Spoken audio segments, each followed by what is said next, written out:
ururka haweenka qaranka Soomaaliland ee Now ee gobolka Nowdal ayaa maanta doortay gudoomiye iyo maamul cusub oo ururkaasi hoggaan u qabta. Madashan maanta lagu doortay gudoomiyaha iyo hoggaanka cusub ayaa waxa goobjoog ka ahaa la taliyaha madaxweynaha ee dhinaca haweenka Marwe Amaal Xaaji Axmed Miisaan Aare, gudoomiyaha ururka ee gobolada Marwe Aniisa, maamula ku-xigeenka kastamka Boorama Faaiisa Maxamed Bile iyo mas'uuliyiin kale oo heer qaran iyo heer degmo isugu jira iyo haweenka reer Awdal ee ku jira ururkaasi Now ee gobolka Nowdal. Waxaana hoggaanka ururka Now ee gobolkan isku soo taagay laba xubnood kuwaasoo la sheegay inay buuxiyeen shuruudihii loogu talagalay mana jirin cid isku taagtay inay la tartanto labadaasi haweena. Waxaana halkaasi cod farataag ah loo qabtay jagada gudoomiyaha loogu doortay Marwe Safiya Hufana Barqadle oo kaligeed jagadaasi u sharaxneed. Waxaana sidoo kale xilka gudoomiye ku-xigeenka loo doortay Radwaan Maxamed Cige oo iyadu xilkaasi u sharaxneed mana jirin cid la tartamaysay. Madashan doorashada ah waxaa ka hadashay la taliyaha madaxweynaha ee dhinaca haweenka Marwe Amaal Xaaji Axmed Miisaan, waxayna sheegtay inay aad ugu faraxsan tahay in doorashadii Now ee gobolka Awdal ay ku qabsoonto jabi degan, isla markaana waxay ka marakacday in hanaanka hoggaanka ee Now ee gobolka Awdal uu yahay mid bilaa turxaan ah oo ay isku duubni ka muuqato. markii hablood ee joogay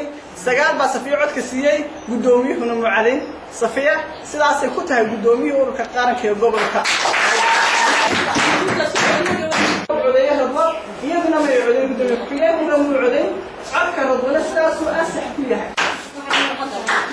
gudoomiyaha Now ee la doortay Marwe Safiya Hufana Barqadle oo iyaduna madasha ka hadashay ayaa gabi ahaanba u mahadnaqday haweenka soo doortay, waxayna sheegtay inay si daacadnimo ah oo howlkarnimo ay kula dhan tahay ay shaqada u guda gali doonto iyada oo dalbatay in la isbarbar taago. hadduu Ilaahay yiraahdo sidii maamulkayadii horeba uu shaqaynayay oo meesha hore ugu mariyay inaan anaguna sidaa iyo si fiican aan u qabano hadduu Ilaahay yiraahdo ilaahayna waxa ka sheegayaa inuu xilka lagu afsado.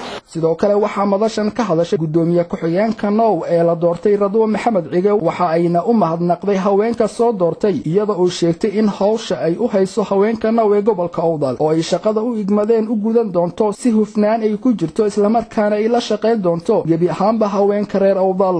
anigu marka hore ururka waan ka tirsanaa xoghayn ayaan ahaa dhammaan hawlihii ururka u soo qabsoomay oo dhan waan berber taagnaa. imikana xilka la noo igmaday Ilaahay waxaan ka rajaynayaa inuu nagu asfuro halka ayaanu ka sii anba qaadi doonaa. si kastaba haatee doorashada hoggaanka Now ee gobolka Nowdal maanta loo doortay labadan mas'uul ee cusub waxa ay noqonaysaa gudoomiyihii saddexaad ee xilkaasi qabta tan iyo intii uu xisbiga kulmiye hoggaanka hayo. Cabdi Fatax Axmed, Hadwanaag News, magaalada Boorama.